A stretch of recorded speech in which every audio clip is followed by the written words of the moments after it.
মোতাবেক কল আসসালামু আলাইকুম রহমতুল্লাহ।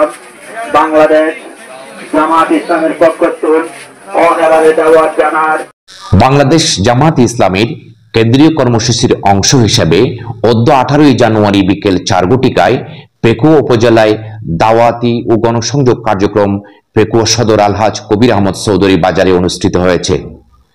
উপজেলা আমির অধ্যাপক ইমতিয়াজ উদ্দিনের নেতৃত্বে উপজেলা ও সদর ইউনিয়নের নেতাকর্মীরা উক্ত দাওয়াতি ও গণসংযোগ কার্যক্রমে অংশগ্রহণ করেন। আল্লাহর আইন চাই, সৎ লোকের শাসন চাই, ধ্বনিতে মুখরিত নেতা কর্মীগণ বাজারে সর্বস্তরের ব্যবসায়ী ও বাজারে আগমনকারী ব্যক্তিবর্গের নিকট দাওয়াতি লিফলেট বিতরণ, কৌশল বিনিময়ের পাশাপাশি সংগঠনের দাওয়াত পৌঁছান।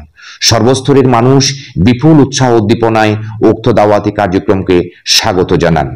নূর Mohammad, city news TV 24, Pekua, Cox's Bazar.